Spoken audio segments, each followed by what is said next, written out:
Good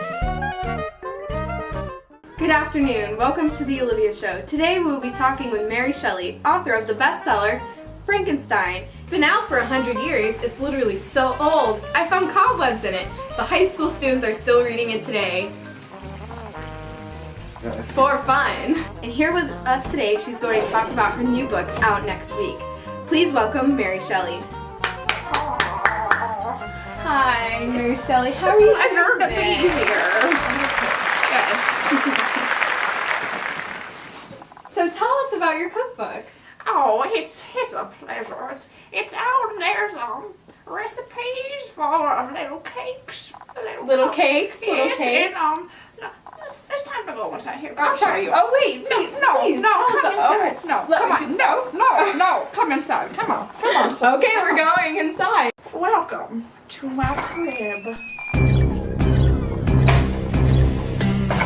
Baby boy the prince, big time old cash my roll, extreme entertainment. This is the way I live. Little boy still pushing big wheels. I stack my money, lay low and chill. Don't need to work hard, that's the way I feel. I feel like this is the way I live. Get on, let's go. Oh, didn't see you there. But you were just it's time for my cooking segment. Thank you with Mary Shelley. It caught on in a flash. He did the monster from my laboratory. When was this a thing? Shut up. Mary Shelley, we're supposed to do an interview. No time for questions. It's time to get a cooking, okay? It's time to bake these. But Mary Shelley, what are you cooking? I'm baking a Frankenstein cake. Oh. Hi, I'm Mary Shelley. Welcome to my cooking show. I'm kind of like a Promethean hero. I'm a creator of things, not knowing if it'll turn out good or turn out like her face. Okay. Like my book. The first ingredient in the Frankenstein cake is flour. Flour is kind of like bibliogenesis. It's referenced in all baked goods. And my book. The next ingredient for the Frankenstein cake is sugar. Kind of like sublime. Sweetness and happiness provided by nature.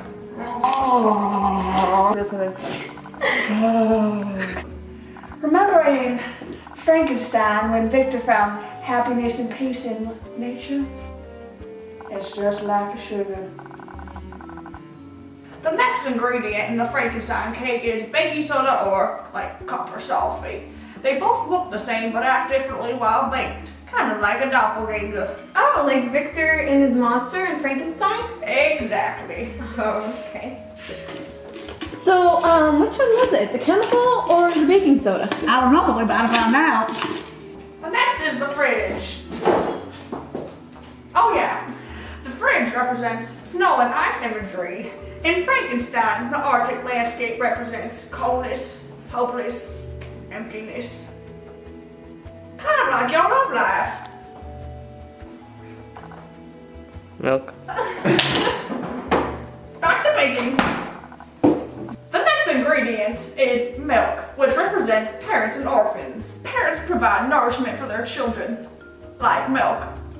But orphans don't have anyone to provide for them.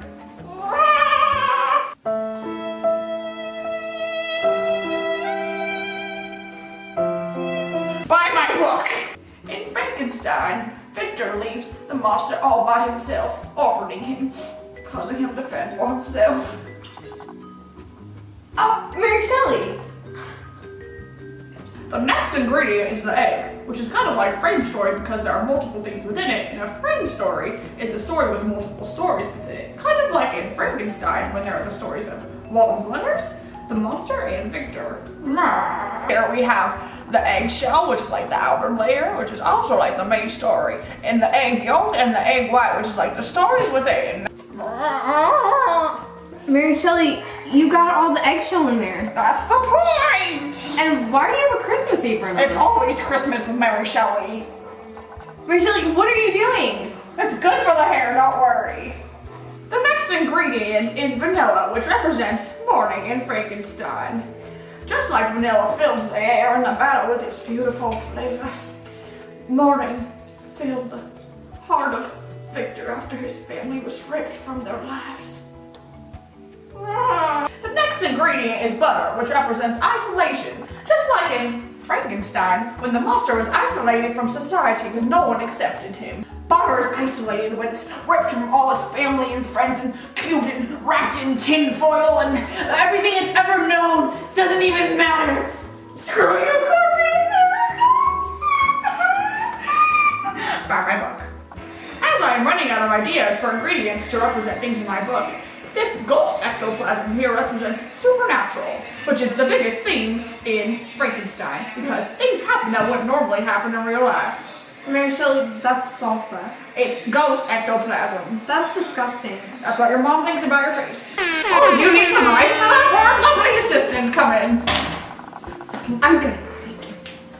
Now, can my deformed interviewer here guess what this cauldron represents in the story? Of course, Mary Shelley. I think it's nature versus nurture, because like in your book, Victor, his isolation towards his monster shaped him and made him the ugly murderer that he was. Just like cake batter takes the shape of the cauldron. Actually, no, you dim-witted interviewer. It actually represents nature versus nurture because the outside influences shape him into the person he is today. Isn't that what I just said? It sounds better when I say it.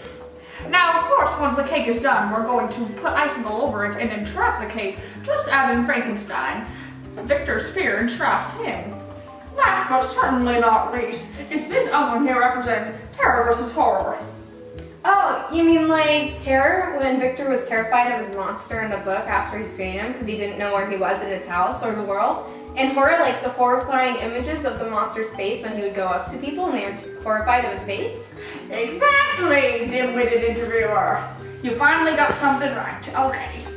For example, take this cake. He doesn't know that it's preheated to 1,000 degrees in this oven. He's terrified. What's in there? Is he gonna survive? Oh, the horror! Now he's going in the oven. No! Help me! He screams. Help me! The horror! Oh, do you hear his cries? He's horrified. His skin is searing with pain. 1,000 degrees is too hot. The horror! The horror! Mary Shelley, what's wrong with you?